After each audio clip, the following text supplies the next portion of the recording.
अस्सलाम वालेकुम। कैसे हैं आप लोग सब? इंशाल्लाह सब ठीक होंगे। अच्छा, आज मैं आपको बताऊंगी दो तरह की चटनी है। ये हरी चटनी, ये मैंने हरी चटनी बनाई है और इसके साथ ये दही वाली चटनी है। तो हम इसकी अभी तरकीब बताते हैं। बहुत अच्छी, बहुत मज़े की चटनी होती है ये। इसे आप रायते के साथ खाइए, वो समोसे के साथ खाइए, या रायते में बनाइए, या फिर आप इसे बिरयानी के साथ भी डाल के ये हरी वाली खा सकते हैं। इसमें दही थोड़ा ज़्यादा डाल के आप खा सकते हैं। बहुत मज़े की चटनी है ये देखें। चलिए देखें हम किस तरह बनाते हैं। के लिए मैंने लिया है, ये मैंने तकरीबन 2 गड्डी मैंने धनिया लिए। धनिया थोड़ी ज़्यादा लिए मैंने, और अच्छी तरह धो लिया मैंने धनिया, पुदीना, मिर्चें सबको। और ये पुदीना मैंने 1 गड्डी लिए, और 2-3 मैं हरी मिर्च लूँगी। आप चाहें तो कम भी कर सकते हैं हरी मिर्च, और ज़्यादा भी कर सकते हैं। ये सब चीज़ें सबसे पहले मैं ये लहसुन डालूँगी। 4 से 5 जवे हैं, जिसको मैंने छील लिया है। बड़े लहसुन है ये, अगर छोटे हों तो आप थोड़ा ज़्यादा ले लीजिएगा। ये मैं डाल दूँगी पहले। और ये लाल मिर्च है, 4 दाना मैंने लिया साबित लाल मिर्च, ये हम डाल देंगे। मैं ये 2 हरी मिर्च डाल रही हूँ क्योंकि बहुत ज़्यादा तेज़ हो जाएगी ये। अगर आपको ज़्यादा हरी मिर्च चाहिए तो आप ज़्यादा डाल लीजिएगा। ये सब मैं पहले इसलिए डाल रही हूँ, धनिया पुदीना डालने से पहले, कि पीसने में थोड़ा आसानी रहे इसमें। अच्छा, अब मैं ये सारी धनिया डाल दूँगी।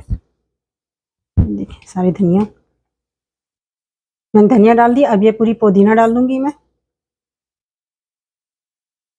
इसके बाद ये सफ़ेद ज़ीरा है, ये डाल दूँगी। 1 टेबल स्पून लिया मैंने सफ़ेद ज़ीरा। ज़ीरा को भून लीजिएगा तो ज़्यादा अच्छा है। और ये 1 टेबल स्पून नमक है। नमक आप अपने जायके के मुताबिक रखिएगा। अब इन सबों को हम पीस लेंगे। अब इसे हम पीस लेंगे।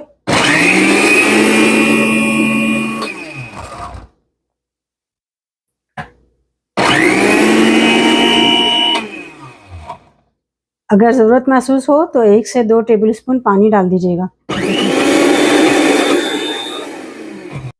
ये देखें कितनी अच्छी सी चटनी तैयार हो चुकी है। अब इसमें हम मिलाएंगे थोड़ा सा ऑयल। आपके पास ऑलिव ऑयल या मस्टर्ड ऑयल या कुकिंग ऑयल जो भी मौजूद हो आप मिला सकते हैं। और 1 टेबल स्पून के करीब लेमन जूस, ये हम मिला देंगे।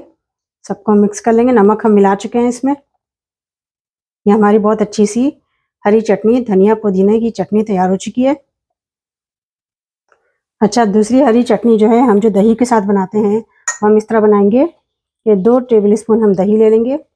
इसे अच्छी तरह हम फेंट लेंगे, और फिर इसमें हम ये हरी चटनी मिक्स कर देंगे 2 टेबल स्पून। बहुत अच्छी सी चटनी तैयार हो जाती है।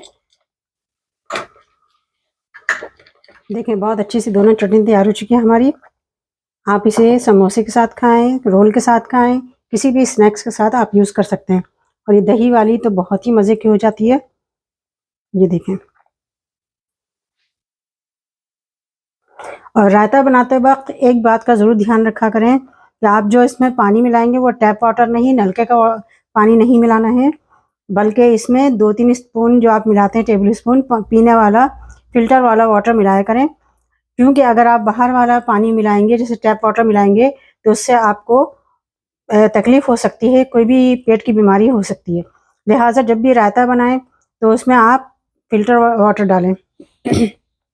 और मुझे अपने फ़ीडबैक ज़रूर दिया करें, और मुझे बताया करें कि मेरी रेसिपी आपको कैसी लगी। अपना बहुत ख्याल रखिएगा। अल्लाह हाफ़िज़।